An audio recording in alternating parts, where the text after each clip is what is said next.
It's a hell of a thing to wake up gagged in the trunk of a car, especially when the last person you texted was your ex who still thinks you're too dramatic. At first, I thought it was some twisted prank, maybe cartel warning or a messed up misunderstanding. But by the time the trunk screeched open under the brutal New Mexico sun and a boot dug into my ribs, I knew this was something else. My name is Eli Ramirez, 26, freelance journalist, recently dumped. I was in New Mexico to cover the disappearance of 2 hikers near the Jemez Mountains. It was supposed to be a 3-day assignment. Instead, it turned into a story I wasn't sure I'd survive to write. They kept me in a rundown shack off a dirt road, somewhere between nowhere and nothing. The windows were boarded up, the air thick with the scent of rot and cigarette ash. There were 3 men.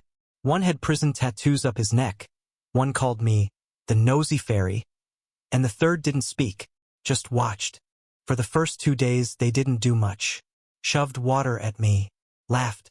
One joked about selling me. Another said, "Just wait. He'll come." I didn't know who he was until the 3rd day. He came at dusk, wearing dusty jeans, boots that had seen years of road, and a battered denim jacket. His eyes were the first thing I noticed, green and gold like desert fire. When he looked at me, something inside me flinched and bloomed at the same time. "Who the hell is this?" he asked the others. "He's Press," the tattooed one answered. "Came sniffin' where he shouldn't." The man with the fire eyes, Noah cursed under his breath. "You weren't supposed to take anyone else. You idiots." That was my first glimmer of hope. A disagreement. A chance. Later that night, he slipped into the room where I was tied and gagged. He knelt down, pulled the gag away. I gasped like a fish. "Don't scream," he said, voice low. "I'm gonna get you out." I nodded so fast I nearly dislocated something. He reached for the rope, then hesitated. "I can get you out," he repeated. "But you have to promise when we're out you say nothing. You disappear. You forget this ever happened." My heart pounded like war drums. "Why?" He leaned closer. His breath smelled like smoke and mint. "Because the man who hired them, he's bigger than you think. And if you talk, you'll end up dead. And I'll end up worse." That's when I saw it. The guilt in his eyes, the bruises on his arms, the way his hand trembled. He wasn't just some drifter. He was part of it. "But you're helping me?" I asked, voice hoarse. He looked at the door, then back at me. "Maybe I'm tired of watching people disappear." That night we ran. Through brush, past cacti, dodging headlights. We hid in a cave where the sandstone walls seemed to sweat with secrets. We didn't talk for hours, just sat in silence. Then, as the night deepened, he finally spoke. "My name's Noah. I was supposed to be dead 3 years ago. Instead, I owe a man my life, and now I clean up his messes. Why save me?" He didn't look at me. "Because when they brought you in, you looked at me like I was still human." I didn't know what to say, so I reached out, touched his hand. He flinched but didn't pull away. In the days that followed, we kept moving. Abandoned gas stations, back roads, cabins long forgotten by time. We shared cans of beans, stories whispered into dark motel sheets. He told me about his brother, who vanished after trying to leave the group. I told him about my dad, who stopped speaking to me when I came out. Somewhere between hiding and surviving, I started to fall for him. It wasn't romantic. Not at first. It was painful, confusing, a brush of fingers when passing water, a gaze that lingered too long, a moment at a cheap motel when I caught him watching me undress and didn't mind. Then came the night he kissed me.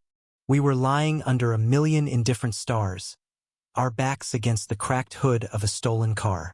He turned his head. Our lips were inches apart. "I shouldn't," he said. "I know," I whispered. But he did. It was rough and desperate and full of every word neither of us dared say aloud. He kissed like someone who thought it would be the last time. It wasn't. But the world doesn't stay quiet forever. They found us 3 days later. Gunshots. Shouts. The motel door kicked open. I was pulled away, shoved into a van. And as they dragged Noah out, I heard one of them say, "Why the hell did you help him, Noah?" He's just another nosy FG. And then another voice, one I hadn't heard before. A man in a suit, pale eyes, the kind of calm that made your bones shake. Don't kill him, he said. Yet. Noah turned to me as they hauled him back. His lips moved. Don't save him. I couldn't sleep after that. Couldn't eat. Couldn't breathe. They let me go the next morning. Dumped me outside a gas station with a phone and a warning. Say anything and he dies. For 3 weeks I said nothing. Wrote nothing. I stared at the blinking cursor on my screen and wondered what kind of coward that made me. Then a letter came. No return address. No name. Inside, a photograph of Noah. Bloody. Alive.